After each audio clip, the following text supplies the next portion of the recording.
Hello, happy Tuesday. We're going to do the clue review for last Thursday's Mystery Grape and Blind Tasting Benchmark Region. It was Malbec from Mendoza. And this is a wine that does pop up often in exams. It could pop up in an Argentina flight, mixed bag. In the mixed bag flight, it's often very popular. But the thing is with Malbec is it's one grape that is a little tough. It's tougher than I think a lot of people realize in blind tasting to pick up. I love that Guildsom quote of it kind of being the Pinot Grigio of thick-skinned reds, because it's one that you kind of get to often by eliminating other factors. You know, it's not big on pyrazines, even though it is in the Bordeaux family. It's not big on Rotundin with the big black pepper spice, so it can get a little peppery spice there, but it's not big. Those are not the huge things that are calling cards for other varieties, you know, like Cab, Cabernet, or Syrah, that you almost kind of fall backwards into Malbec. But let's look at the clues and kind of see how they went about and what would have led us there, and then thinking also too about Mendoza and Argentina, because if you're going to get a Malbec in exam, it's probably going to be a Mendoza. So the clues. Clue 1, blackberries and plums. Clue 2, blueberries. Clue 3, damson flowers. Clue 4, vanilla bean. Clue 5, chocolate and raspberry. So it took a little while for me to get the other fruit clue in, but if you look there, I had a range. We've got black fruits, we got blue fruits, we got red fruits. And when you see that, you really need to start thinking about climate influences. If you're going to be getting those black fruits, you're in probably a warmer climate. Argentina is fairly close to the equator when you think about it. It's like in the 30s, early to mid 30s in latitude with that. So it's a warm climate. But what else does Argentina have? It has elevation with that. Right up there in the foothills of the Andes, you're going up there, Mendoza, 500 meters up to 1,500 meters. That gives you cooling influences. So also being close to the equator, they're getting, and also with altitude, they get more intensity of UV that contributes to the ripeness, that contributes to those darker fruit notes. But then you start seeing the blue notes and the red notes because of the benefit of altitude and those diurnal variations. Clue 6, violets. So I had 2 floral notes. I had the damson, and then I also had violets. And that's something that really should also jump out to a lot of folks, because there's not so many red varieties that can be very floral. And a lot of times for that floralness to come out, it has to be more in that kind of cooler climate or cooling influence. Like I think Cab Franc. Cab Franc's another one that has violets. It can be very floral. But it's way more floral in the Loire than it would be like Cab Franc grown in Napa Valley.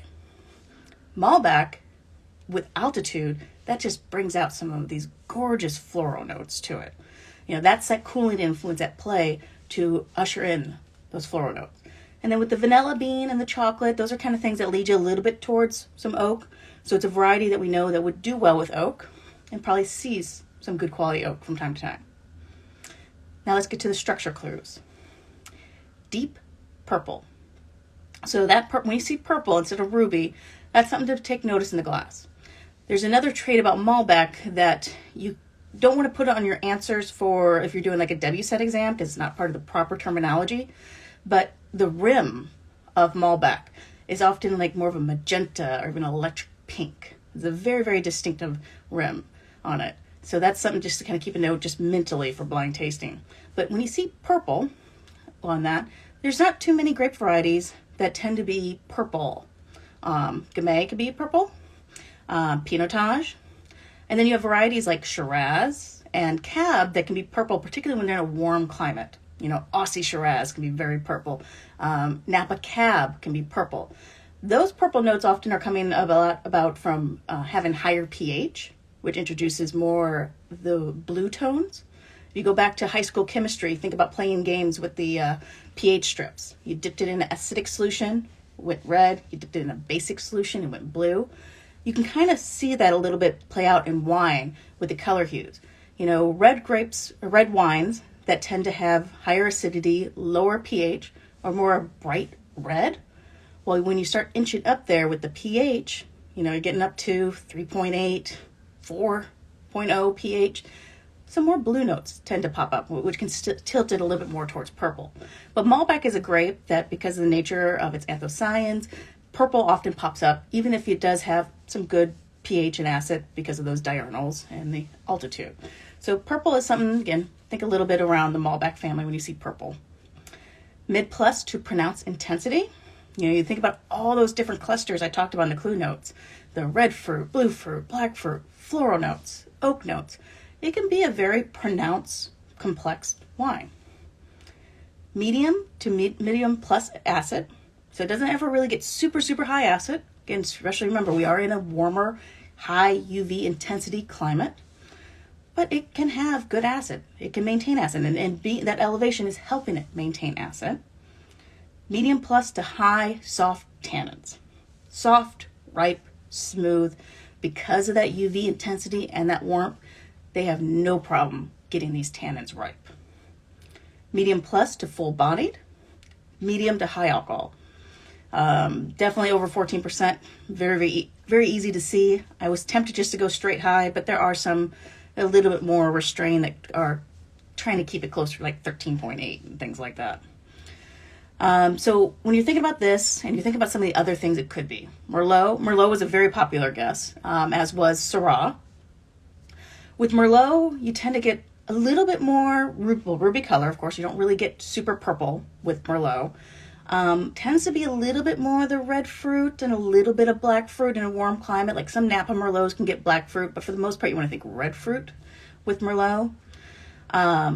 It tends not to be as tannic with that. So the high tannins on that, when you think about pairing Merlot with Cab, it's Merlot is to kind of offset Cab's high tannins. With Syrah, the big floralness of it, and actually same thing with Merlot. Merlot doesn't get super, super floral. So all those floral notes we talked about, that's not a big one on that. Syrah doesn't get super floral. It can have some floral, but Syrah's going to have a lot more spice on it. Malbec can show spice in certain areas, but not on the level of Syrah. So again, this is something that we talked about. You're almost like falling backwards into Malbec.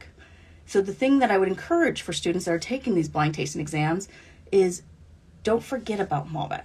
When you're going through your list, you're doing your funnel about the possible grape varieties it can be and looking at the clues. If you're having some of these things like, the purple colors, the floral note, the range of fruits on there, make sure you include Malbec in that funnel on it. Just for a wine book recommendation for one of the things I used to get some of the clues on here, Amanda Barnes' book, the South American Wine Guide. Oh, this is such an awesome book. Very, very beautiful book too. I usually mark up my books quite a bit with pens and highlighting. I've been so trying to be careful to keep this in good shape. One of the things I want to particularly call out about this, for the sake of blind tasting exams, you don't want to stress too much about the difference in regionalities and like Mendoza, many, many different sub-regions, and how does a Malbec taste from here versus here? Because chances are in an exam, you're probably going to get just a general Malbec blend from the region.